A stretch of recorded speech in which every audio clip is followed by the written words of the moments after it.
Good afternoon, everybody. Welcome, everybody. Pursuant to the order of reference on Monday, January the 29th, 2018, our committee is resuming its consideration of Bill C-65, an act to amend the Canadian Labour Code, Harassment and Violence, the Parliamentary Employment and Staff Relations Act, and the Budget Implementation Act 2017 No. 1. Today, the committee will hear from the federal public sector employers. Very pleased to be joined today, starting with from the Treasury Board Secretariat, Kathleen Clarkin, Director, Workplace Policies, Programs, Engagement and Ethics, Mr. Don Graham, Executive Director, Compensation and Labour Relations Sector. Thank you for being here. Next, we have from the Canadian Border Service Agency, Mark Thibodeau, Director General, Labour Relations and Compensation. Welcome, sir. Then we have joining us from Royal Canadian Mounted Police, Acting Commissioner Stephen White, Acting Chief Human Resources Officer, and Chief Superintendent Jasmine Brenton, Director General, Workplace Responsibility. Welcome. And finally, from the Correctional Services of Canada, Natalie Dufresne-Meek, Director General, Labour Relations and Workplace Management. Welcome to all of you. We're going to get started right away with the Treasury Board Secretariat. I'm not sure who is speaking. Mr. Graham is going to speak, and you have 7 minutes. The next 7 minutes are yours, sir. Great. Thank you for the opportunity to appear before this committee. I'm here with my colleague Kathleen Clarkin. We're here to speak about OCRO's role with respect to the current policy framework on harassment and violence in the core public administration. OCRO is the Office of the Chief Human Resources Officer. For context, based on the result of the 2017 Public Service Employee Annual Survey, nearly 1/4 or 22% of employees indicated they were victim of harassment on the job in the past 2 years, up from 19% in the 2014 survey. The main source of harassment was in individuals with authority.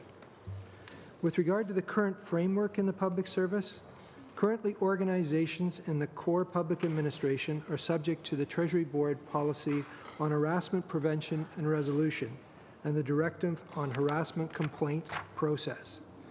These instruments are aimed at preventing and resolving all forms of harassment, including personal harassment, sexual harassment, as well as abuse of authority. Under the Directive on the Harassment Complaint Process, once a complaint is made or a manager is aware of an allegation, options for resolution include self-resolution between the affected parties, manager intervention, usually the initial discussion with employees, and informal conflict management systems. If a complaint remains unsolved, then an impartial investigator will review the allegations and determine if the complaint was founded. Where warranted, corrective or disciplinary measures may be imposed, and methods of intervention to restore the well-being of the workplace can occur. If still unsatisfied with the outcome, the parties can grieve the results or apply for judicial review. The focus of the harassment investigation is on remedies for individuals at the individual level. With respect to roles and responsibilities in relation to violence, currently central policy guidance is provided on harassment prevention and resolution. However, deputy heads are responsible to develop their own departmental policy on violence prevention. An important note is that Bill C-65 will have significant impact on ministers' offices. The Code's entire health and safety regime will apply to ministers' offices, whereas the current policies for ministers' offices does not include a regime to address harassment and violence prevention. For additional resources, in addition to the provisions under the Canada Labour Code, there is an enforcement mechanism provided in the Canada Human Rights Act for addressing individual complaints of discrimination based on 13 prohibited grounds. The Canadian Human Rights Commission would normally require that public service employees exhaust the mechanisms internal to their organizations before filing a complaint of discrimination. In addition, there are several tools currently available to employees. Employees may present individual grievances to the employer for any matters affecting their terms and conditions of employment and in situations in which a provision of collective agreement has been infringed. Most collective agreements have a section that specifically refers to sexual harassment. Organizations in the federal public service are required to have an informal conflict management system to resolve workplace disputes, which can be effective in resolving issues with respect to harassment. This has been mandatory since 2005 under the Federal Public Services Labor Relations Act. The Values and Ethics Code for the Public Service, Employee Assistance Programs, the Federal Public Service Workplace Mental Health Strategy, and training offered by the Canada School of the Public Service are additional resources available to employees. As we work towards continued alignment with legislative and regulatory requirements, the Office of the Chief Human Resources Officer will work with Labour Canada in collaboration with bargaining agents and communities of practice such as occupational health and safety committees, harassment advisors, security and informal conflict management services to develop communication strategies and tools to assist deputies through this process. Surveillance. L'obtention des résultats. Monitoring. The achievement of expected results by deputy heads are assessed through the Management Accountability Framework, an annual assessment of management practices and performance in departments and agencies, as well as the annual Public Service Employee Survey. This is an annual survey aimed at gaining insight on employee perceptions of their workforce and workplace conditions, including their experience with harassment. As the employer, we are taking harassment issues seriously across the public service. Senior-level governance committees are being formed across the public service and in departments to ensure that we understand this issue, assess the gaps, manage the issues, and have ongoing engagement strategies to support the necessary culture change to foster a supportive and respectful workplace. We hope this has been helpful. We thank you for the opportunity to present before you. We would be pleased to answer any questions you may have. Now over to from Canada Border Service Agency, Mark Thibodeau, Director General, Labour Relations and Compensation. The next 7 minutes are yours, sir. Thank you. Bonjour, Monsieur le Président. Good afternoon, Mr. Chair and members of the committee. I'm pleased to be here today on behalf of the Canada Border Services Agency for your deliberations on Bill C-65. As the committee is aware, the aim of Bill C-65's amendments, the aim of the bill is to amend the Canada Labour Code to ensure that federal workplaces are free from harassment and violence and to provide protections for all federally regulated workers, including employees of the CBSA. While Employment and Social Development Canada is responsible for the administration of the code, each department and agency is responsible to ensure its compliance by implementing its own processes and internal accountability mechanisms. Border facilitation and national security mandate. The agency employs some 14,000 individuals, both uniform and non-uniform, who are involved in ensuring operation runs smoothly 24 hours a day, 7 days a week. Given our mandate and operational context, the CBSA has implemented a comprehensive code of conduct that applies to all employees. Furthermore, our frontline officers emerge from an induction and training program where the agency values of integrity, respect, and professionalism are central. The CBSA has also in place an integrity strategy, which is the cornerstone of the relationship between the agency, its employees, its partners, and clients. The strategy outlines employees' expected behaviors, as indicated in CBSA Code of Conduct, as well as the values and ethic codes for the public sector, which form parts of their terms and conditions of employment. Strategy is built on 3 pillars.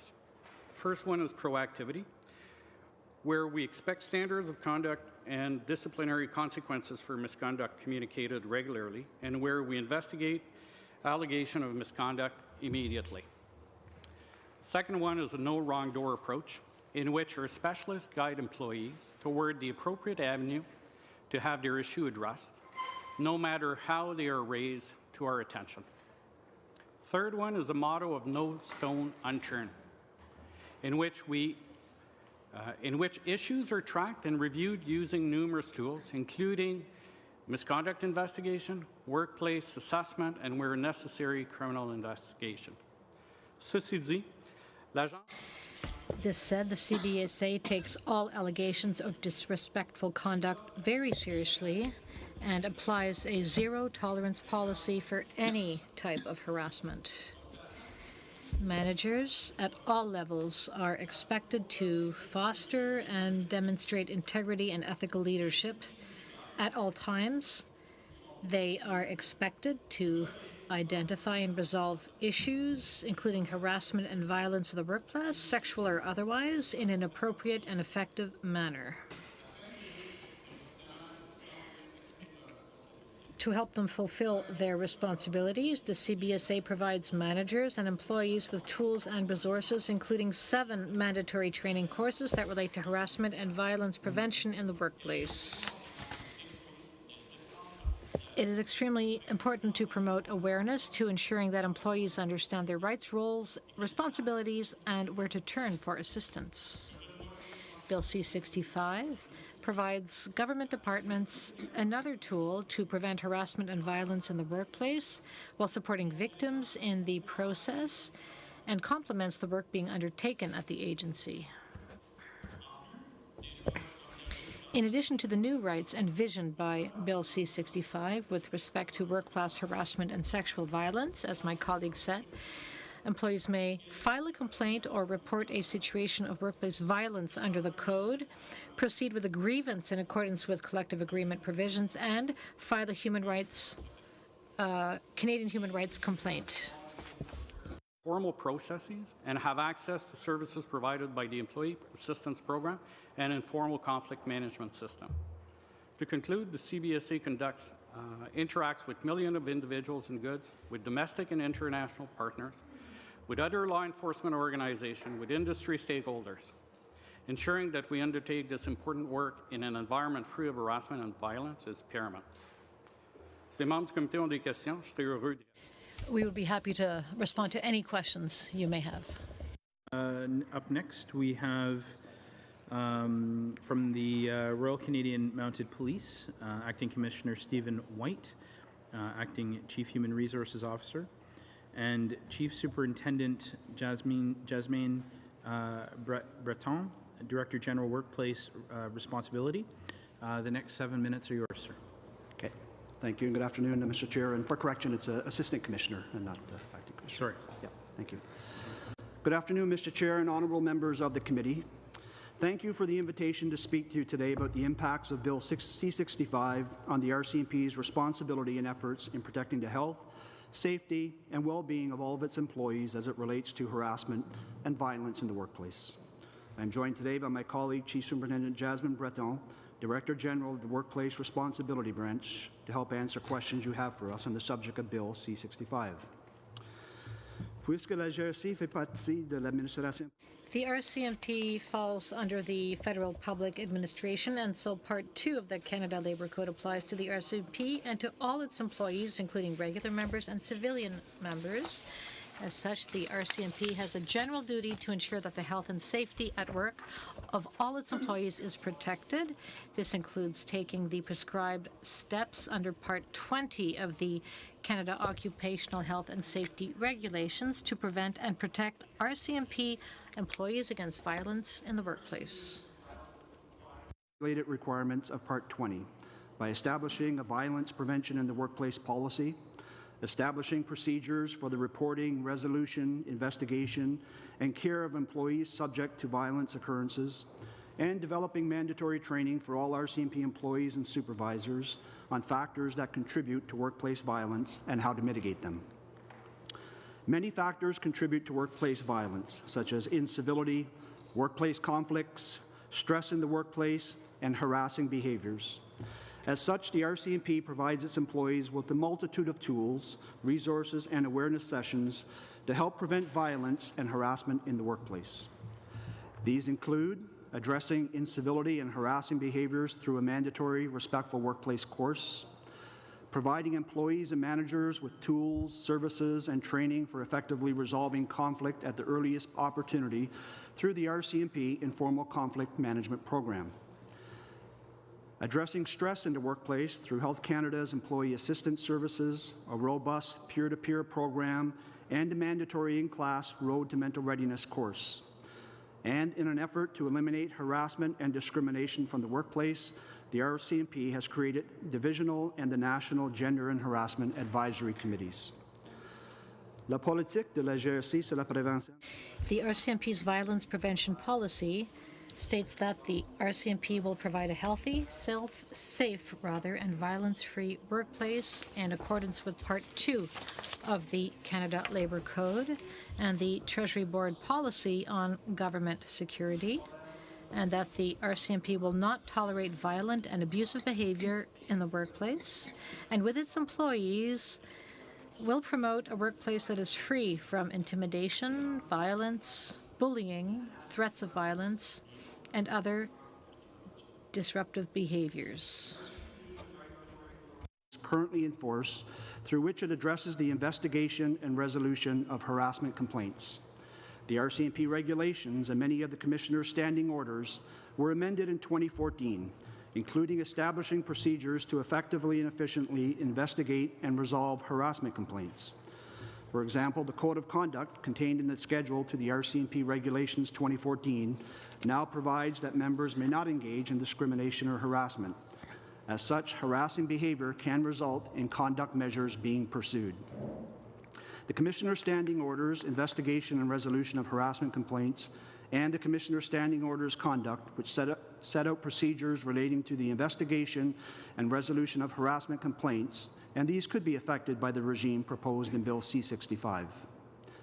One of the central elements of the recent reforms to the RCMP Act and its processes was to ensure that the decision maker with respect to a harassment complaint was also the conduct authority with respect to the respondent to the complaint in order to ensure consistency between the findings of harassment and the conduct measures imposed.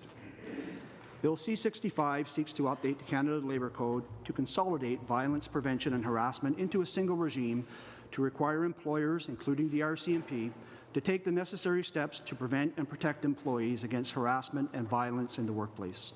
The RCMP looks forward to being consulted on the drafting of the Part 20 regulations in order to gain a better appreciation of the impacts these changes will have on our current processes and the role of the decision maker and other parties involved in the process, including the investigator. Based on our current knowledge of the proposed regime under Bill C-65, the RCMP feels that these changes will further help to bring positive change to preventing and addressing unwanted behaviors in our workplaces. Thank you for the opportunity to speak to you today, and we look forward to your questions. Thank you very much, sir. And finally, from Correctional Service of Canada, Natalie Dufresne-Meek, Director General, Labour Relations and Workplace Management. 7 minutes, please. Thank you. Monsieur le Président. Mr. Chair, thank you. And thank you to the honourable members for the opportunity to appear before you today on behalf of the Correctional Service of Canada, or CSC, regarding this committee's study on Bill C-65. In my opening remarks, I will outline CSC's policies against harassment and violence in the workplace, as well as recent actions that we have taken in response to allegations of staff misconduct at the Edmonton institution. This committee, I would like to offer an overview of the work that we do. CSC is responsible for administering court-imposed sentences of 2 years or more, including conditional release supervision. On a typical day, we manage approximately 15,000 offenders within our 43 institutions across the country, in addition to more than 8,500 offenders under supervision in the community. CSC staff, especially those who are on the front lines in operational positions, often face very challenging and stressful situations, such as violence and death. Due to the nature of this work, CSC actively encourages employees to seek assistance in dealing with personal or work-related issues which may impair their well-being. To speak specifically on the subject of the committee's study of Bill C-65 relating to the prevention of harassment and violence in the workplace, CSC takes this issue very seriously. Harassment of any kind is unacceptable and is not tolerated. We are committed to ensuring that CSC is free from workplace harassment and sexual violence and represents a safe work environment for all of our employees. CSC has established 5 values that employees should use to guide their behavior and decision-making: respect, fairness, professionalism, inclusiveness, and accountability. From a procedural perspective, CSC has a policy on violence prevention which mirrors the Canada Occupational Health and Safety Regulations. The Treasury Board Secretariat policy on harassment prevention and resolution and its tools guide the complaint process we utilize. This policy is a key reinforcer of the values of integrity and trust that are the foundation of a sound organization. All CSC employees are responsible for adhering to our standards of professional conduct and code of discipline, and management is responsible for promptly and impartially taking appropriate corrective action when necessary. All allegations, regardless of the source, are thoroughly investigated by CSC. Whenever there is evidence of misconduct, appropriate disciplinary action is taken. CSC is committed to a strengthened values and ethics program that responds to the nature of the correctional environment and the values and ethics code for the public service and creates a stronger, values-based workplace. CSC's values statement, which is consistent with the CSC Code of Discipline and Standards of Professional Conduct, guides behavior, decision-making, and discretionary judgment within CSC. CSC staff are expected to demonstrate the aforementioned shared reciprocal values in all their interactions with offenders, colleagues, peers, subordinates, and superiors, partners, stakeholders, and the public. CSC's Office of Internal Disclosure provides information to employees about making disclosures related to wrongdoing in the workplace, as defined by the Public Servants Disclosure Protection Act, and other possible redress mechanisms. This office also convenes investigations as appropriate in relation to allegations of wrongdoing in the workplace and reports publicly all founded cases of wrongdoing. Violations of the Values and Ethics Code for the public service are subject to administrative investigations by CSC, which, depending on the nature of the issue, may be conducted by the Values and Ethics Branch. The majority of cases are managed at the regional or institutional level, and certain cases may be referred to national headquarters. In recent months, allegations of staff misconduct and inappropriate culture at CSC institutions have led to disciplinary action and the implementation of measures to ensure that all employees have the respectful work environment they deserve. I will begin with the specific actions taken relating to Edmonton Institution, as I believe the committee has already begun discussing this situation in their last meeting. In the case of Edmonton Institution, a maximum security level men's facility, CSC contracted an investigative team in order to look into allegations of harassment, intimidation, bullying, and inappropriate conduct.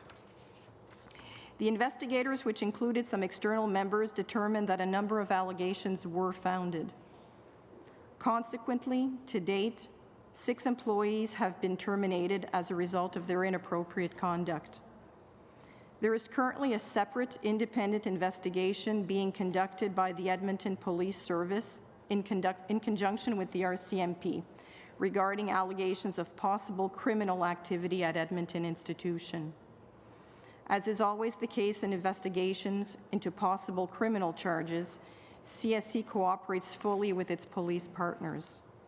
In addition, a Director of Workplace Renewal was appointed to support management at Edmonton Institution in implementing activities. A number of initiatives have been introduced across CSC to ensure that all employees are treated with respect and have tools available in order to report inappropriate behavior. In the coming weeks, a Respectful Workplace campaign will be launched in order to raise awareness of the issue, as well as actions being taken and promote the resources that are available to employees. Namely, a confidential tip line and generic email account are available to all employees, through which misconduct can be reported should an employee not wish to report this behavior directly to their supervisor or manager. On the prevention front, resources were added to support the CSC's harassment prevention coordinators. New training and awareness tools are being developed based on real scenarios and lived experiences at CSC, while being mindful of privacy and confidentiality concerns. Further, 2 new training courses were added to the national training standard for all CSC staff to be completed by March 31st of this year. The first of these courses focuses on creating a respectful workplace, while the second centers on workplace violence. Finally, on the performance management side, new expectations will be added to performance agreements for all executives, managers, and supervisors. A failure to meet these commitments will impact performance pay and reviews and could lead to discipline when warranted. Tout en surveillant les résultats de ces initiatives, nous continuerons de... As we monitor the outcome of these initiatives, we'll continue to ensure that workplace wellness is a priority at CSC. Everyone deserves to be treated with respect by their colleagues and managers. CSC employees have demanding jobs. Every day, they work with some of the most vulnerable and challenging individuals in our society. As such, any behaviors that detract from our ability to be positive role models for others is not acceptable.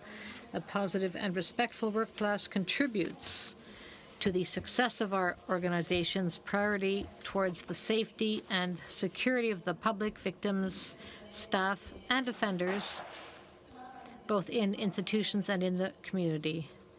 Thank you for the opportunity to appear before you today, and I welcome your questions. Thank you. To all of you for your opening remarks.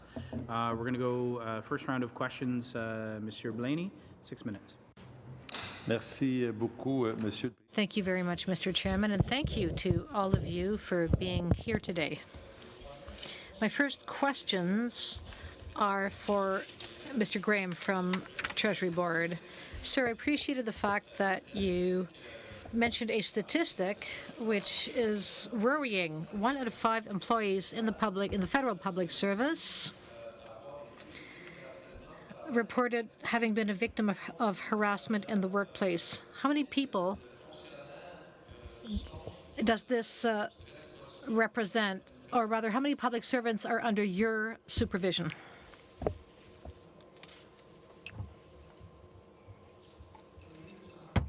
That would be covered by the core public administration. Donc on peut voir le nombre de si on. So if you did the math, 20% of 185,000, that's a lot of people. In your presentation, you talked about a complaints process.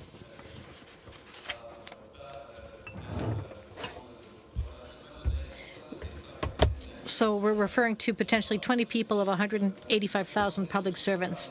You said first the parties involved would try to reach a resolution, then the manager could step in, and you've asked the agencies to implement an informal complaint resolution mechanism. How many complaints were actually addressed that way? Oui. We don't keep statistics on the informal conflict management system. That's it is that exactly, an informal conflict management system that's used. OK. À ce moment-là, si ça ne fonctionne pas, un système de gestion... Well, if that doesn't work, the informal approach, you said that a complaint could be made and that an impartial investigator would be appointed. Do you have any data on how many investigations were carried out in the last year within the core public service?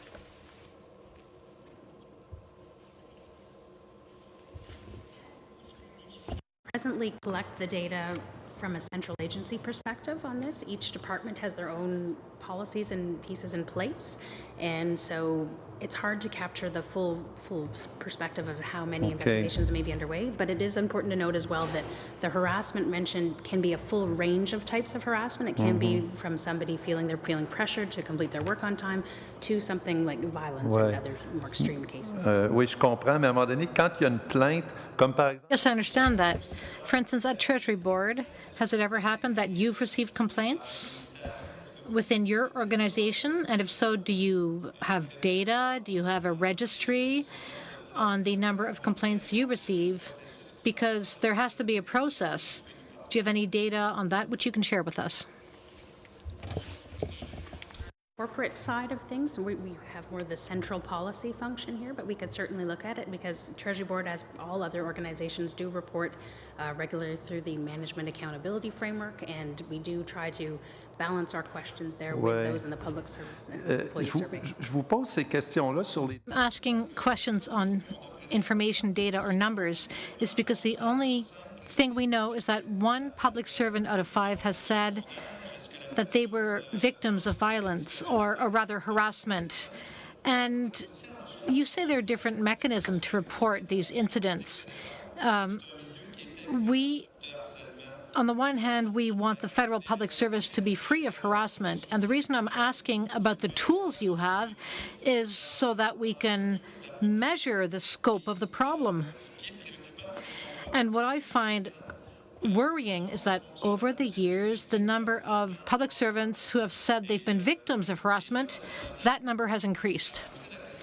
Which leads me to ask you, how can you monitor whether harassment within the core federal administration is going up or down? If there are no tools to measure, or if you don't keep any statistics on complaints and on the mechanisms you've brought about, how can you monitor agencies? On the one hand, they're responsible for numbers, but you're the central organization. We don't not measure everything. The Public Service Employee Survey is, as we mentioned, a great indicator to see what's going on in departments. So through that exercise, each department will have individual data analysis done for them, and they'll have a follow-up action plan to try to see what are some of the higher risk areas. So we don't have the information for you now, but we would be able to look into past analysis of what had been reported, and then each organization has different methods in place to address what's happening. And we try to drill down to give a bit more of a sense of what is the scope, what is the type. Sometimes there can be different groups that are more affected than others, so that we can be more strategic in how we address that. And again, we do find that the difference between the Management Accountability Framework, there can be wonderful activities that put in place, and then each department can track their own level of number of complaints that they've received, and there's often, in the last few surveys, found still a disconnect with what the employees themselves are anonymously saying on the survey. So that's the gap we're trying to bridge. Why aren't you comfortable coming forward? How can we make you feel more comfortable and find the right process for you? And just to normalize talking about it so that people feel safe, they feel heard, and it's not a big heroic thing to say this is not okay, but that awareness and building empathy and civility, those are the areas we're also targeting. Just as additional information, roughly about a quarter of the people who report in the Public Service Employee Survey say that they take no action. So we have about a quarter that while they're reporting that they have been a victim of harassment in the last 2 years on the job, they also are clarifying through the survey that they take no action. Of that, 45% stated that they were afraid of reprisals, and 25% stated that they had concerns about the formal complaint process. Thank you. Thank you. And I'm afraid that's time. Okay, merci. Juste terminer, c'est parce qu'on a... Just to conclude here, we have a survey, we have a policy, but there seemingly are no real tools to make sure the system is actually working. Thank you. Merci à vous tous pour avoir venu. Thank you to all of you for being here and for your testimony. It's all very interesting to hear how it works in each organization. In our past session was about defining, how do you define harassment? And that came up when the minister and the department were here when we were looking at C65. And so one of the questions that I had for you is, under the current systems that you operate, does workplace include social situations or online situations? And have you seen any challenges to evolving circumstances over time where new things may be considered harassment that 5 years ago were not? And I guess if we can start here and work across. Definitely, that is a key trend now. The workplace is not just a physical one anymore. More and more people are working remotely. We do so much more collaborating online. So definitely we've had to work building into our awareness training that your social media presence, you're more traceable than ever. Everybody knows who you are. You have to be respectful. And would you say that to someone's face? Would you want that to be there in another year? Does it pass the Globe and Mail test, if you will? So we've definitely had to work at sensitizing people to that as well. They say, well, I'm anonymous, this is my private account, but not so much anymore. So we have definitely tried to ensure people feel safe in all domains, because it is a key element for us. Yeah, and I would say from a health and safety perspective, we're now more aware that there's a psychological health and safety that we have to be conscious of in the workplace and put in measures to try to protect people in those regards. It's not just physical health and safety, and likewise, when it comes to issues, say, like violence, it's not necessarily physical contact or a physical thing. It can also be psychological. So the landscape has somewhat changed. No, I would think similar for us, and I think like all agencies, the cyber world and all the elements that come at that, whether it be texting, whether it be Twitter, whether it be Facebook, provides a whole new realm of mechanisms that either harassment or other comments, behavior, conduct could take place. That's not appropriate. For ourselves, I would put our code of conduct for our CMP members. It applies to both on-duty and off-duty conduct as well. So that is an area that we are looking at for sure. What it seems to have done, and similar to what my colleagues are saying, it's the social media has extended the workplace. So an issue that's occurring in the workplace, perhaps a disagreement or a conflict between colleagues, that's then taken to Facebook, for example, or on Twitter, or there's an exchange about a workplace issue, but then outside of the workplace is an issue that we're now facing in terms of managing potentially a complaint coming forward to a manager about whether or not that's harassment, given that it started in the workplace, but it's continuing outside of the workplace. So that's certainly a trend that we're seeing. Get to you too, Monsieur Thibodeau, but I was just going to say that I think that's what I was getting at too, was is it that new situations are arising that are challenging any current definitions, and are the current definitions that you're working under able to respond to new situations as they arrive? I think you answered that, but that's carrying through. So I'll start by talking about social media. We're not isolated from this. I think that the geographic dispersion geographic of our workplaces is also challenging, but that's not a new trend. Have I heard or have I seen in the last couple of years situation that I believe to be fitting the definitions or the policy definition or code definition that we couldn't be addressed because of the way they were worded? I wouldn't say no. I think that it's substance over process, and that we need to be mindful of that situation. So we're trying to resolve any workplace conflict, whether it fits the strict definition of harassment or not, as early as possible. Right. So thank you for that. All of you kind of spoke, I think the Treasury Board spoke more specifically about the exact process in place. But if I started on this side, and I only have actually less than a minute, but in the first instance when a person is to report a claim under your current system right now, is it an informal process? Who are they supposed to go to? And how do they find out that information as to who they're supposed to report to? I'll start with you. Okay. Thank you very much for the question. I'll try and be succinct. We have 7 mandatory training activities that employees have to go through that makes them aware of their rights and their avenues. And we will deal with any complaints or any situations, whether they're reported by the individual or whether managers identify the issues. So we're not necessarily attaching ourselves to a complaint process. So in some cases, they will be addressed through informal from the get-go. Others, it's going to be a formal complaint that will suggest maybe resolved through informal conflict management and refer the matter there to see if there's not a resolution. And other complaints will be dealt with through the complete process, formal. Thank you. I'm afraid that's time. Maybe we can come back to it. MP Trudeau.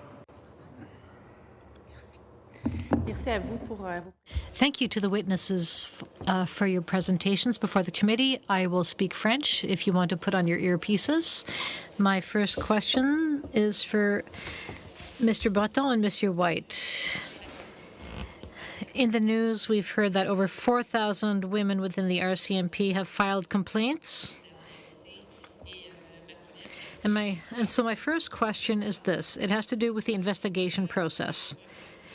Since, well, you mentioned this process in your statement, but it's an internal investigation process.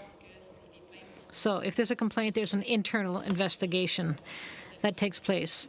Bill C-65, though, will change those processes. In your opinion, is it important to have an external investigator to look into complaints rather than someone from within the RCMP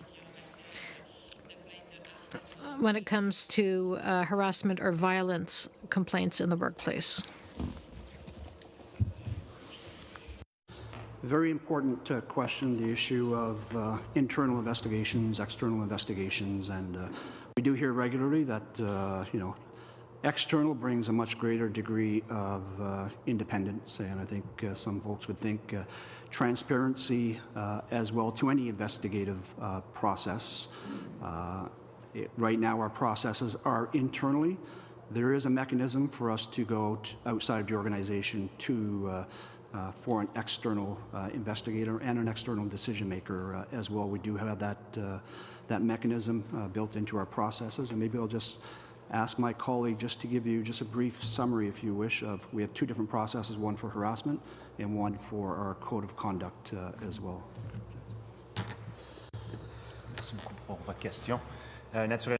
Thank you for your question.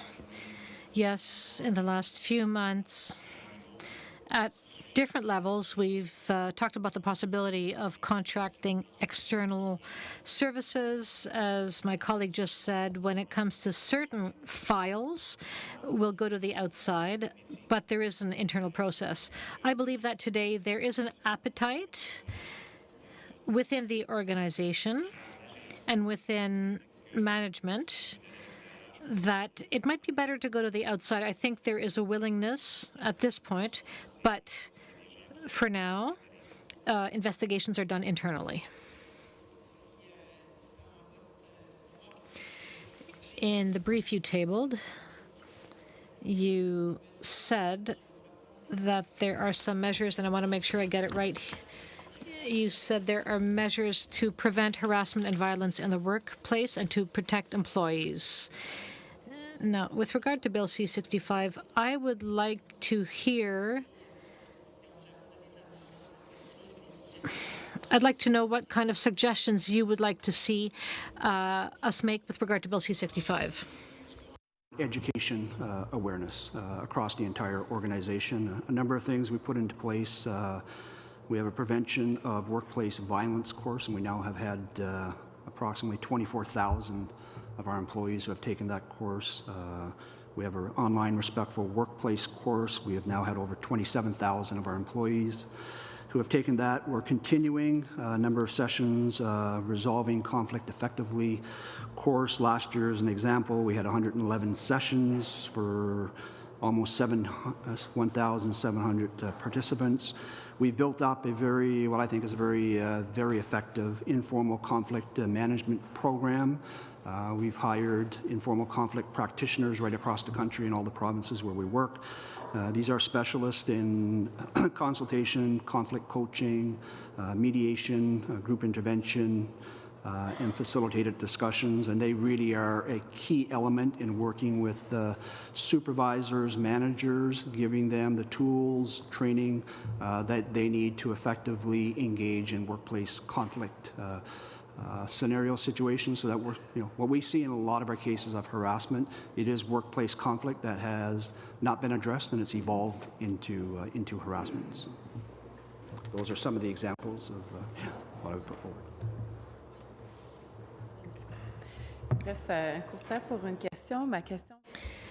Now I have a question for Mr. Thibodeau. Perhaps I misunderstood. I just want to make sure I understood the interpretation correctly. Are you saying you have no internal complaints process? Did I understand you correctly? Actually, yes, we do. We do have internal complaints mechanisms. We are governed by Treasury Board guidelines. What Mr. Graham described applies to us as well, and we do abide by those guidelines. 6 minutes. Excellent. Thank you very much. I'll pick up where my colleague Ms. Trudel left off with Mr. Thibodeau. You mentioned during your testimony the sort of no wrong door approach, where there's a complaint, which my initial reaction was that sounds sort of appetizing in some ways, but I also have some concerns about a lack of clarity of process. Is there an opportunity in Bill C-65 to enshrine some clarity for a complainant so they're not worried that no wrong door becomes no door at all? Actually, the intent of the no wrong door is that there's always a door to hear complaints. What we had found through the experience is that we had individuals who would be aware of concerns, issues through various HR programs, and the connections was never necessarily taking place. So what we wanted to do, while protecting the confidentiality and the firewalls that are built in PSDPA, for example, versus other discipline, we wanted to make sure that if you weren't too sure where you needed to report your concern, that somebody would take your concern and make sure it would get to the appropriate authority. And just on that issue specifically, is there training in place for all the people who could receive the report to ensure they know what to do with it? Yes. Okay. Just and I apologize for cutting you off. I have a few things I'd like to get through.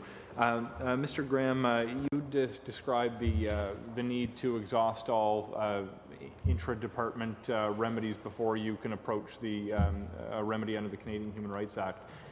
Some of the fears that I have about this requirement is that it re-victimizes the person who's already been harassed or potentially treated in a violent way by their employer, having to go back to the same employer who's telling them actually it wasn't a big deal. Do you think there's an opportunity in C-65 to potentially move away from this model, or do you think there's an important reason to keep the need to report things through internal remedies first before you take that next step? I think the reason that was in there was to ensure that there would be some sort of consistency in the route that people would take to resolve their issue. I think rather than everything inundating, say for instance, the Canadian Human Rights Commission, I believe that's why that was there. In the new legislation, as I understand it, I mean, we're looking at something that's going to create a single route to deal with violence and harassment. So it will provide a common route again for everyone to be able to use. Just shifting gears quickly to Mr. White, you described some of the mandatory training that your members are required to go through to ensure a respectful workplace. I'm curious as to who the audience of that training is, and specifically whether there's potentially training for bystanders who could intervene but choose not to in a given circumstance. This, in my mind, is one of the great opportunities that we have, is to say, let's not turn a blind eye to this anymore. If you see it, stop it in its tracks. And until that happens, I have no faith that the culture is going to change. Is there training offered by the RCMP to its members, not just to say, don't be a bad person, don't be a perpetrator, but stop it when you see it? It is built in some of our training, and we would expect, in the courses we give, those mandatories, it's for all employees of the organization, regular members, civilian members, public service employees. That is emphasized in the training.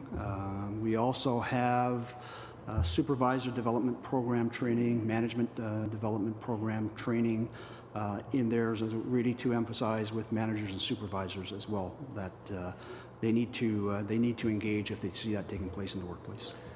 Just to build upon the line of questioning from my colleague, Mr. Bruson, about really what's the definition of the workplace, which turned into a conversation about social media very quickly.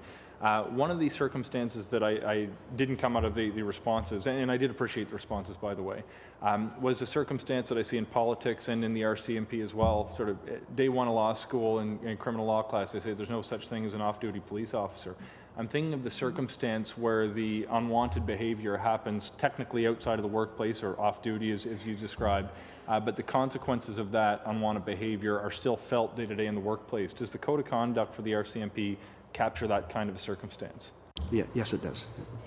Look, that more or less wraps up my questions, but I would be remiss if I didn't pass on a recommendation that's not really your problem from one of my friends who's a member of the forces, who said, for God's sakes, if you want to change the culture, would you please appoint a woman to head up the RCMP? So thank you very much. Okay. MP Fortier. Merci beaucoup. Alors moi aussi, j'adresserai mes questions. Thank you very much. I'll also be speaking French. Thank you for your presentations. I greatly appreciated hearing that there are prevention and training programs. I think we have to continue with that because we all can agree that the culture has to change. But what I'm most concerned about at this point with regard to the bill is the investigation aspect. A person comes forward with a complaint. How this complaint is dealt with from the moment it is made. How much time it takes to investigate the complaint. How the complainant is protected during the investigation. Mr. Thibodeau, in your statement, I was a little surprised, and perhaps you can clarify this for me. You said on page 2 that by implementing its own accountability processes, each agency and department acts according to their own processes. Is that what you're saying, that each organization has their own way of doing things? Or is it the same way that each agency deals with complaints? Well, these processes are all similar because they all fall under the same legislation, but the responsibility for enforcing these things lies with the agency. Thank you. Do you have any recommendations to make for us to enhance the bill? Do you believe that we are on the right track with this bill,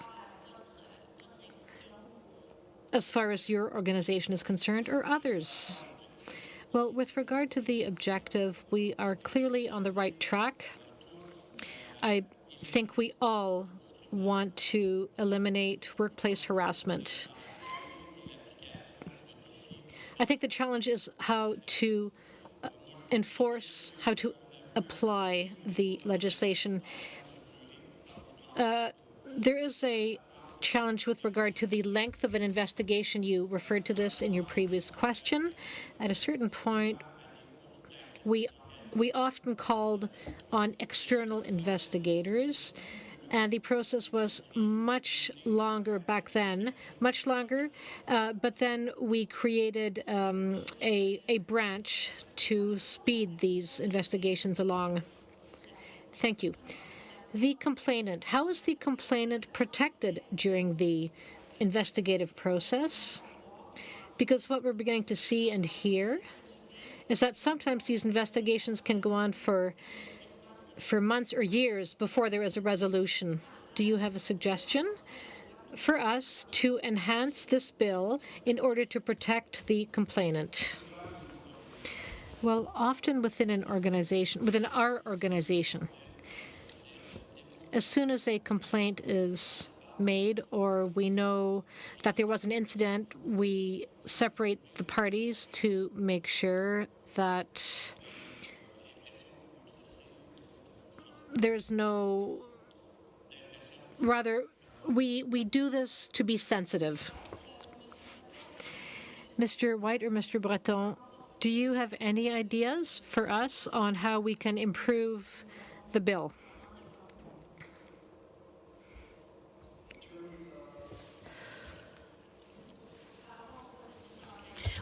With regard to the investigations. A good gateway for investigations to be submitted. You need to have good, strong, trained investigators. I agree there needs to be protections for complainants in there. There needs to be, I think, some degree of confidentiality around that as well. And we have to have confidence that the investigations are done with transparency, with a degree of independence and good and decision making at the end. And for us, for harassment, for example, in the workplace, it can be if there is a finding of harassment, we can cross that over into our code of conduct, and there can be code of conduct measures applied as a result of that harassing behavior. Are there any measures not only to support the complainant, but also any witnesses to the incident, any witnesses who were present? Do you believe there should be something in the bill to support people who were a witness to an incident?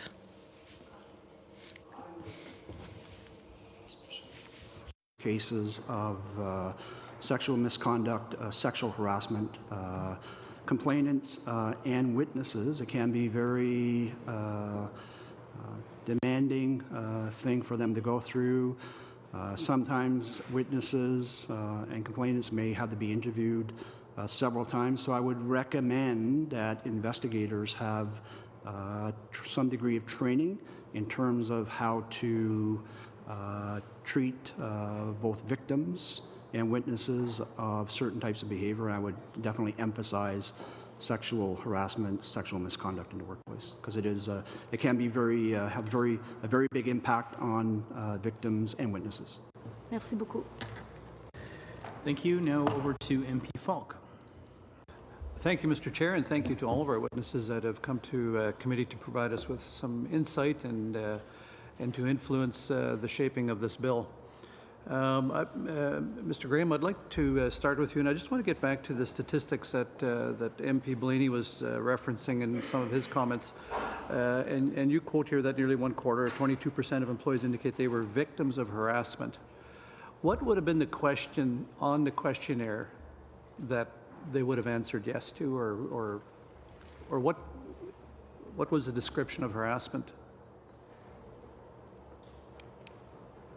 Sorry, I don't have that with me. We can provide that to you. I know that I'm pretty sure the question was, have you been a victim of harassment in the workplace in the last 2 years? You think it was that straightforward? I think it was that straightforward. Okay, because it did have drop-down follow-ups to clarify what that meant. So there was a definition provided so that people could help understand what that meant, and then they were asked the question. So okay, so then, okay.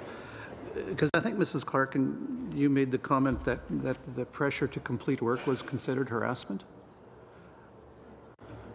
Again, when we define it, it's not there, and that's why people come forward with complaints, and they might see that, the work-life balance is not being respected, or this person's talking at me in a certain tone. And so everybody's welcome to bring these pieces forward, but in our survey we do clarify what we consider to be harassment. And that said, if somebody is experiencing something like this, it's still important for managers to deal with it and to help resolve these situations. And that's why in the process that's set up, it's really to start informal and immediately, because we want to deal with these issues right away. Okay. Yeah, my point there would be, I hope people experiencing pressure to complete work or complete it on time wouldn't be considered harassment. I would think that all of you had felt a degree of pressure to be here today, and I don't think you consider this an employee perk.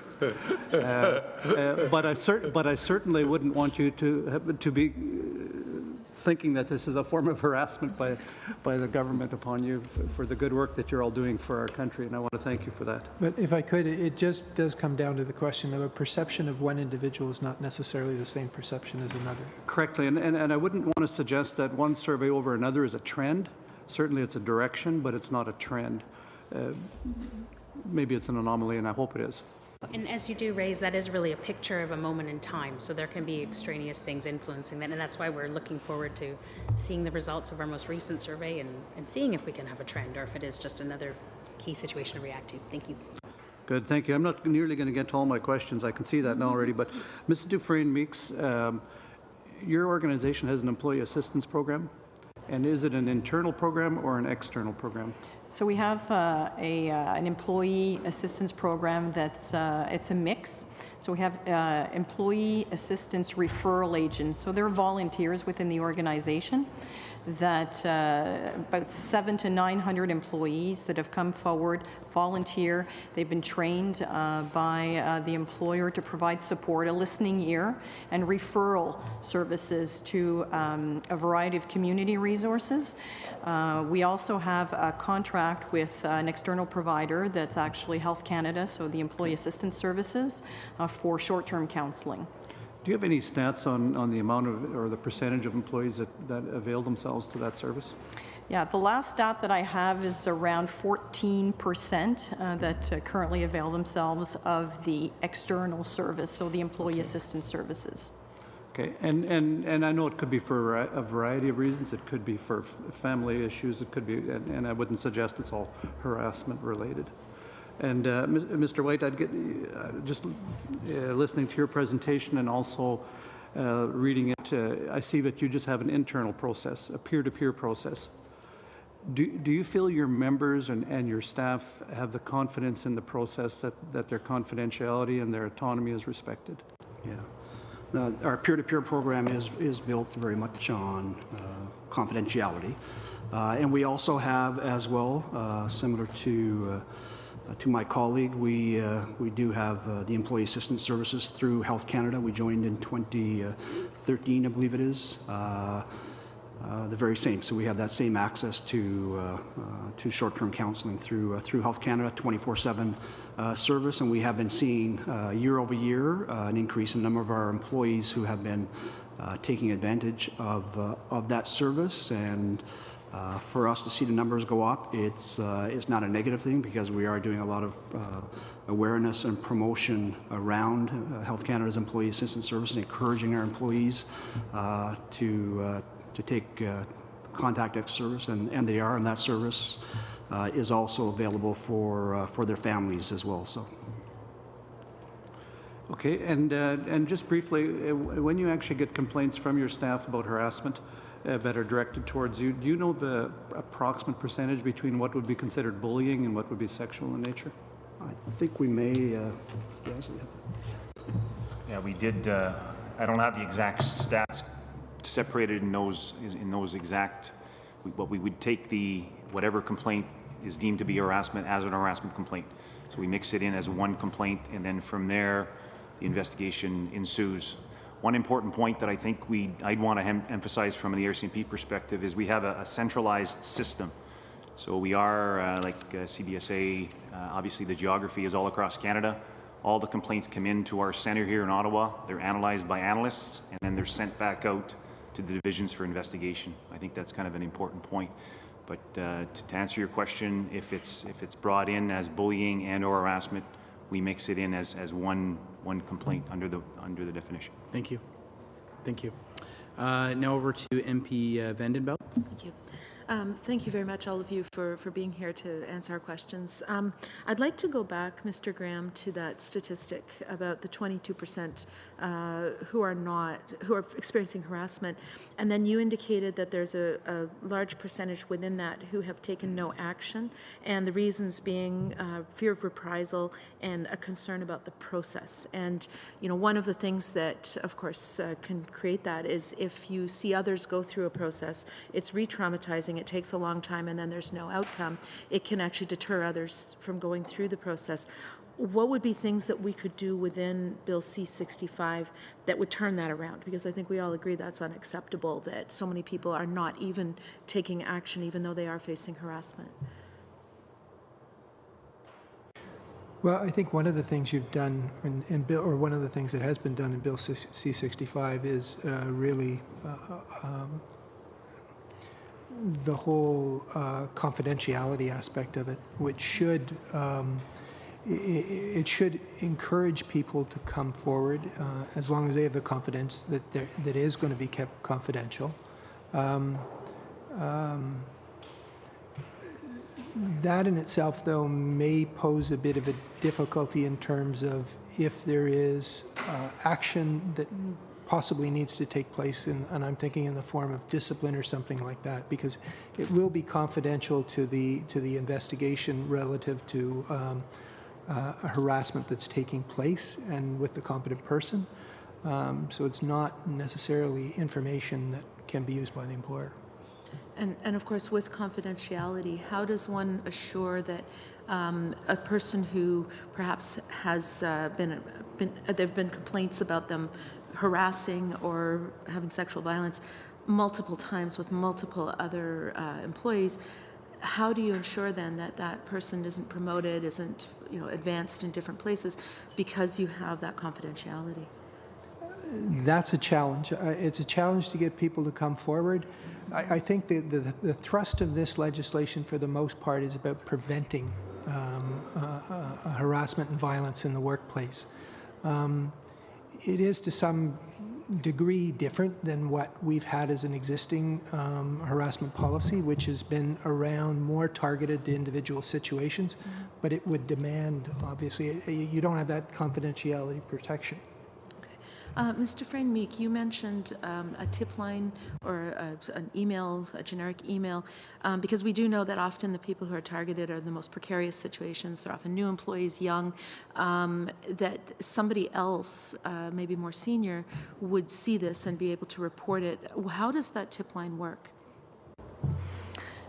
So the tip line's been promoted through the organization via our intranet, via social media. It's been also promoted through word of mouth, through management meetings, employee meetings, etc. And essentially, the employee who wants to report an area of concern, whether it's misconduct, harassment, but is not feeling comfortable going to either their supervisor, manager, through the harassment prevention coordinator, can pick up the phone. The phone is handled by our National Monitoring Center in Ottawa. So we have agents that take calls. They'll take the information, and then they will make an assessment as to who is best positioned in the organization to receive that tip, if you will, in order to provide support to that individual.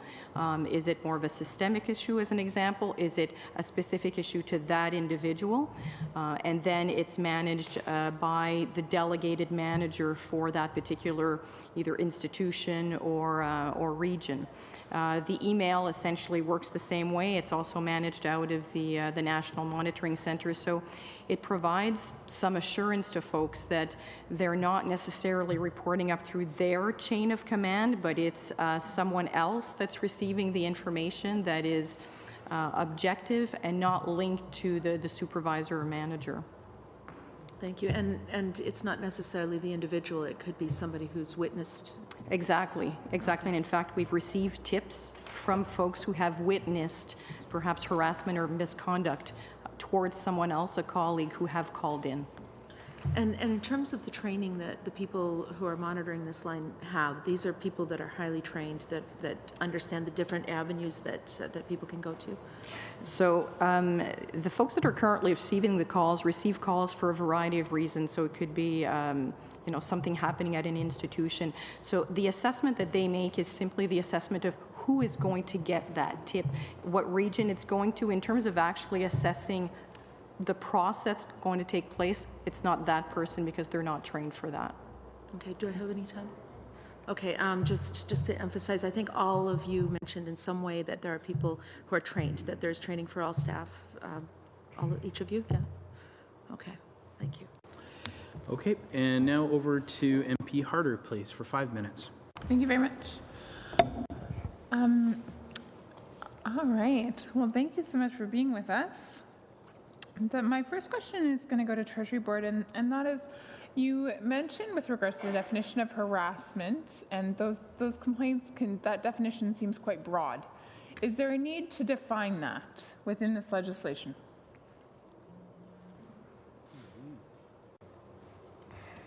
I think the plan, or as it's been presented, or as I understand the legislation, is that I think what would be there would be dealing with the definitions through the regulatory process. Personally, I think that's not a bad idea because the definitions themselves, I think, are going to be difficult to sort out, and there's going to be a lot of, as we mentioned before, different perceptions about what things are. We've had experience where there's some question about whether the definition of harassment is actually violence or whether violence is actually harassment, whether they're the same things or whether they're distinct. Right. It's going to be critical to sort of sort these things out. It's probably less critical if you have one route which is in the legislation, which is the key part. So at least we're not talking about two different definitions that could determine that you take one route versus another. But I think having those things determined through the regulatory process is going to allow everybody to weigh in on them. And the key is going to be that everybody walks out of there with the same understanding of what those things are. Okay, thank you. My next question is going to go to the RCMP, the CBSA, and Correctional Services. I'd like each of you to answer it separately. And the question is this. If I'm understanding correctly, each of you do your own internal investigations when a complaint comes forward. C65 will now, it'll allow people to report directly to the minister and then go from there. Now, the first step technically is to report to your employer. Then if that doesn't go so well, then to the minister. And so I'm wondering what your thoughts are on this. Is this the best reporting mechanism, or could we strengthen this further and make it better? Thank you for that. I would think as an organization and a department, we would be able to receive those complaints and effectively investigate them. Is there value in having more than one mechanism to submit a complaint? I would say absolutely.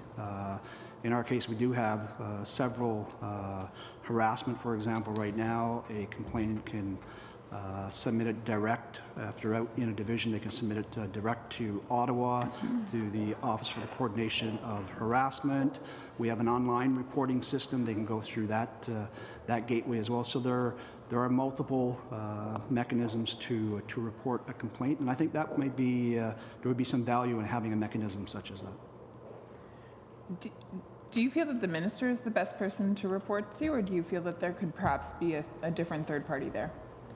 Well, I guess in terms of the minister, it would be the ministry. I guess I'm not sure what they have envisioned in terms of where it would actually get reported, at what level. I'm assuming it would be potentially delegated down. That's the importance, I guess, of us starting with regards to being consulted on what the regulations will be to go with this legislation, because that really is where all the rules will be mapped out. And so whether it's to the minister or whether there is some other independent entity that complaints could go to, I think there's merit in that as well. Okay. I support what my colleagues just said. In addition, we actually have a mix of investigators. So we usually use external investigators, and we do in some regions use some internal investigators, depending on the nature of the issue.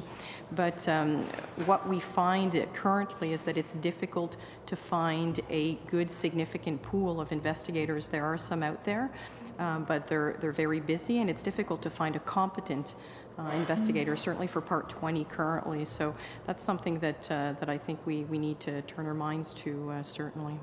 Okay. We have the option of both. We do most of our investigation internally, but we have an option, an avenue where we can go outside and hire independent investigators.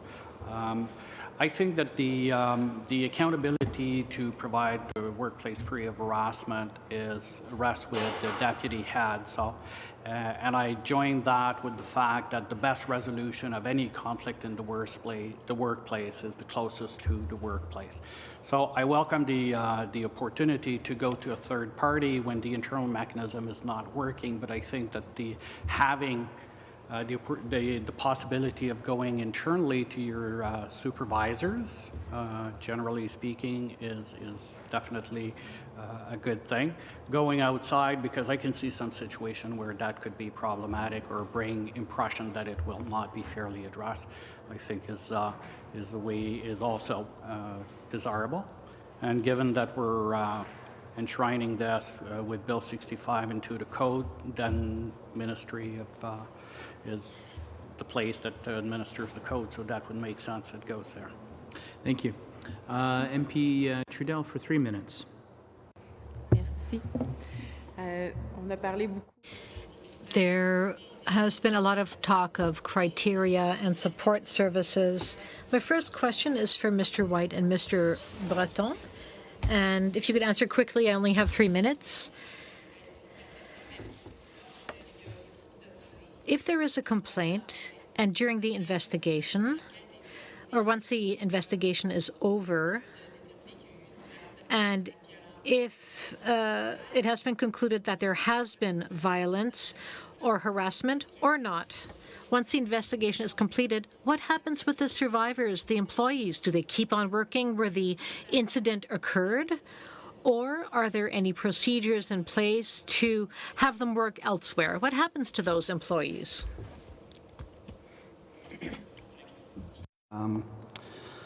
Yeah, so for ourselves, we do the investigation. If it's a harassment complaint, the decision maker who would make the decision on the harassment complaint. If there is a finding of harassment, that decision maker, and I mentioned it in my opening comments, would also be the conduct authority in terms of administering conduct measures against the individual against whom the harassment is founded. And there are a number of conduct measures that can be taken depending on the severity and the nature of the harassment. Some of those measures can be to recommend the transfer of the individual that was responsible for the harassment. But collectively, as in a workplace, we would look at the workplace environment. We would look at the impact on the victim of the harassment, and we would try to come up with a solution that definitely tries to protect. Our focus would be on protecting the victim of harassment in that case. Madame Dufresne. Je vous dirais aussi que Well, I would also add that we try to work with the victim or the survivor. We ask them what they would prefer to do. If there was harassment, often the victims, at least in our organization, want to stay in their unit because they have colleagues there and they've developed good relationships with their colleagues and they love their job. So they don't want to leave just because they were harassed. They would like the harasser to be transferred elsewhere. So we consult with the victim, and it also depends on their medical situation. This is a very difficult process. these can be traumatic experiences, and sometimes people will develop a medical condition which will require accommodation. So sometimes we'll work with the union or even the physician to see what the best solution is for that person. So really it depends on the individual situation. Just looking at the clock, we have time for a third round, so we're going to go over to MP Blaney to start us off. Parfait. Excellent.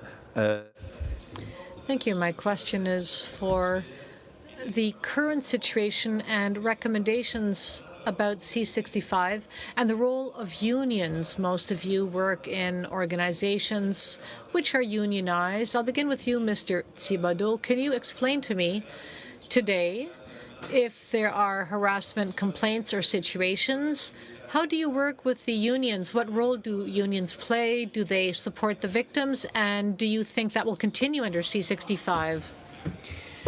Well, as it now stands, union involvement depends on the employee or the complainant. I would say that union participation can be beneficial, but sometimes it's not. If the union does step in, and if it is to play a role, I think that role has to be clearly defined. Each party should have its role and responsibilities clearly defined. Well, that's a very clever answer, but C65 is a little vague with regard to that, but in almost all workplaces under federal jurisdiction, they are unionized. What about correctional services? Would you agree with Mr. Thibodeau, Ms. Dufresne-Meek? Yes, I would agree with him. Victims of harassment often need support, and sometimes it's difficult for the union to be a support system rather than a representative. Often the union rep will want to speak for the victim because they want to protect their members, which is very honorable. But often we want to hear from the victims themselves, who have to relate the facts because they experience the harassment. But yes, I do believe that the union's role should be more clearly defined. Well, we certainly will look at that when we study the bill. Mr. White, at the RCMP, the situation is evolving. What do you think of third parties who might step in to support victims who have complained of being harassed? And speaking of unions, right now we are not a unionized environment except on the public with the public service, and I've had a number of occasions with regards to victims of harassment to sit with the victim, support it by their union, and had a very good, open and frank discussion in terms of what support we, the RCMP, as an employer, can provide to support the victim and moving forward and working with both the victim and the union and planning a roadmap, whether it be for support, whether it be for supporting them in the workplace, whether it be the desire of a victim to move to a new workplace. So my experience has been, it's been very beneficial. Thank you. Treasury Board, anything on this or any comments?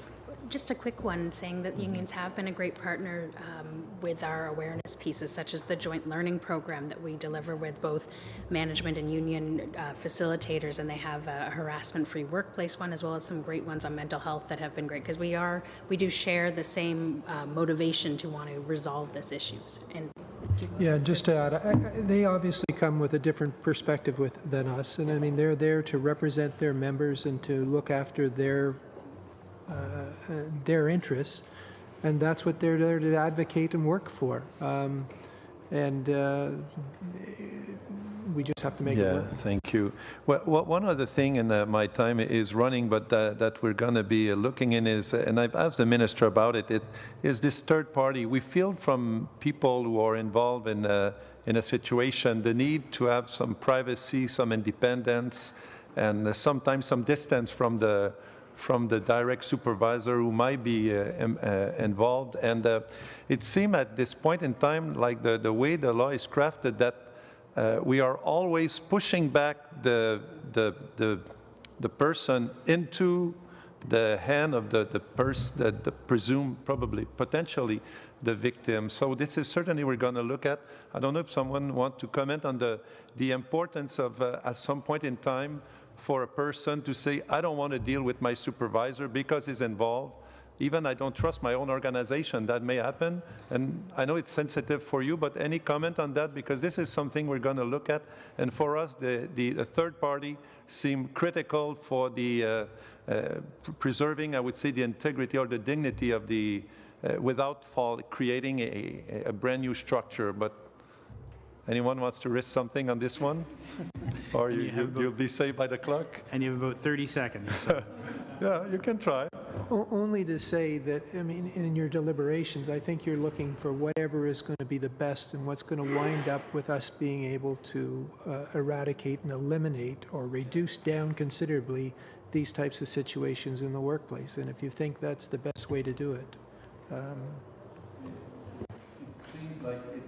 It seems like it's been the way for other administration, like the federal one, and it's working. So we certainly we'll look into it. Thank you. Thank you very much. MP Morrissey for 6 minutes. Thank you, Chair. My question is general. There's you represent 4 prominent bodies within the federal government, and some have been in the news in not very flattering situations. So my question is, where and I'd ask each one of you to answer, where has the existing process failed victims of harassment? Because it failed. So I would like you to speak to that here on the record. Where, in your opinion, has it failed?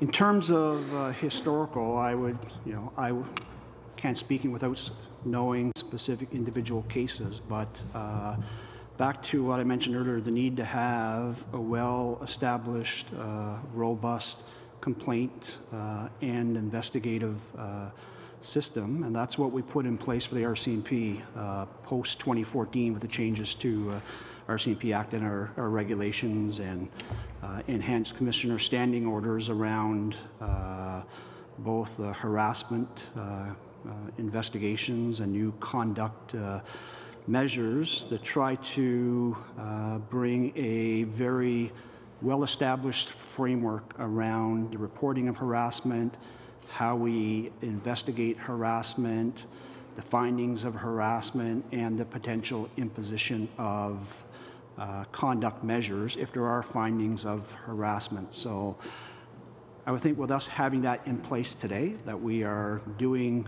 I would hope we are doing responding much better to harassment today in the last few years since those changes than we have in the past. But there's a lot of mechanisms, and that's what I would put in place, and the need to have all of those mechanisms.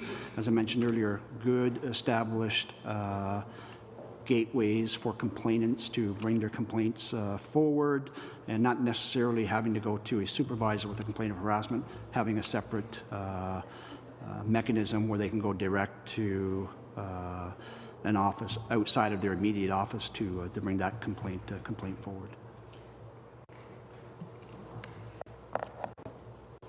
Yeah, I support that as well. I think the proximity of the person who is feeling like they need to report something that's happening to them. So, going to the supervisor, the direct manager has hindered, and prevented some folks from coming forward. So certainly we're seeing some volume on our tip line because there is more of a sense of confidentiality because it's not even in their region that they're reporting somewhere else. I also think, though, that there's a piece of training and information that we need to do a better job at, and we've recognized that as an organization, in terms of ensuring that people understand what the process is. Because on the spectrum of harassment or violence, I mean, you will have some events that are of an extreme harassment nature, of serious, egregious nature, and some at a lower spectrum. And those folks, what I've seen in talking to some folks that consider themselves victims, expect that the respondent will be terminated or have significant discipline with an event that would not necessarily warrant that. So I think we need to do a better job, certainly as an organization, in ensuring that people understand the process, but also understand the tools that are available to them to resolve certain conflicts that may not necessarily be harassment, even though they perceive it as such. Maybe if I could just add one thing, I think one of the other areas is just often finding ourselves behind the curve in terms of things that change in society. And I think we have to be able to anticipate anticipate as best we can how things are going to change and take measures in a timely way that we can do that. I think that's one of the reasons why in the proposal of this bill, it's been suggested that the definitions probably should be in the regulations so that those can be adjusted as things go along.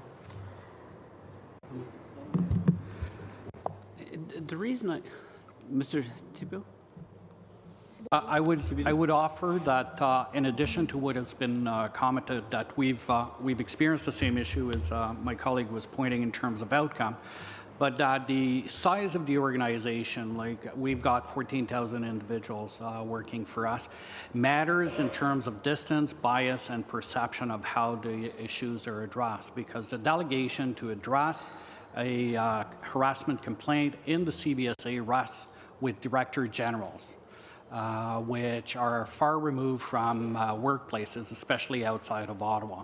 So it may be where we talk about distance, where we talk about addressing issues, that it has an impact in terms of where you're, the type of organization you have. Why I asked the question, because a number of witnesses that appeared before the committee, the big issue that they identified was identities investigating themselves, and they have no confidence. From the testimony we heard, that's where it falls apart, is identities investigating themselves when a complaint is made. And that's why I posed the earlier question about, and unless those identities, which is organizations, recognize that the process that you've been governing has failed, and that's important for this committee to hear that and to get your input on where it failed, then we can ensure the legislation best address that. That's why I posed the question. Thank you. I got to cut you off there, sorry. And now over to MP Trudel for 6 minutes. Merci. Thank you. You spoke at length about your workplaces. So my question is for all of you. Please respond in the order you see fit. So we talked about the possibility of hiring an inspector for the RCMP. We said it might be good to bring someone in from the outside if ever there is a harassment or violence complaint. That inspector will be governed by rules. Each of you in your workplaces, what training should these inspectors have? when they are called in to investigate incidents like the ones we're talking about. Mr. Thibodeau, why don't you begin? Well, thank you for the question. Well, there's technical training on harassment, but let's not forget the personalities of the people involved, whether they are the accused or the accuser. I think we would have to call in someone who has a certain sensitivity or ability to manage the different parties. As my colleague said, there's the technical aspect, the procedural fairness aspect, which is very important. We cannot deny that. There's also the personal side and the interpersonal relationships, how you deal with victims. We talked about this earlier. And in our workplace, what we often hear is that people want an investigator who's familiar with the workplace, and in our case, it would be with the correctional sector. People want to feel they can trust someone who understands the workplace culture and the workplace itself. Today, we almost exclusively call on external investigators. These people have developed a knowledge of our specific workplace, so I think it is important for victims and for the accused to feel confidence in the investigator. I'd like to come back to something that was said a bit earlier. We need to make sure that investigations are carried out in a timely fashion, because nothing is harder than an investigation that might drag on for 3 or 4 months. Our policies state that an investigation has to conclude after a year. If that doesn't happen, people are called to the carpet to explain why an investigation has not been concluded within 12 months. Most people might think that a year is a long time, but on average, our investigations are conducted much more quickly. But again, I would insist on the fact that the timeline is important, and an investigation should be done as efficiently and as quickly as possible.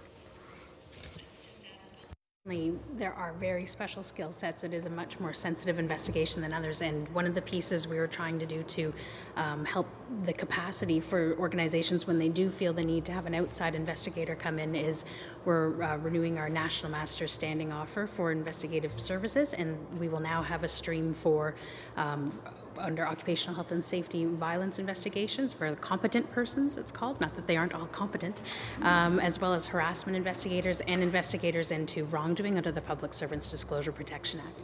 And it was brought up recently by the Public Sector Integrity Commissioner when complaints are made at a certain high level to uphold the trust in the process that organizations should consider looking at having someone at arm's length look at it, whether it is another organization lending services or not. But it's definitely not just not the same as a criminal investigation. There's a real sensitivity to help witnesses not suffer more trauma going through that, and so we're doing our best to help build capacity. Merci. Peut-être pour vous, Madame Dufresne. For you, Madame Dufresne, your employees are unionized, so by amending the Canada Labour Code under Bill C-65, do you think that this will help complement the collective agreement, or do you think that the collective agreement will have to be reopened and readjusted? How are you going to adapt and work with the union under C-65? Well, I don't necessarily think that the collective agreements will have to be reopened. The language negotiated in the collective agreements, I believe, will go hand in hand with the wording in the bill. I believe that the bill will be an additional tool and will help us better protect employees, will help us create a healthy and respectful workplace. I don't see that the agreements will have to be changed. The bill will be an additional tool. after the bill is brought about, will there be a transition in your workplace with regard to how you work with the union?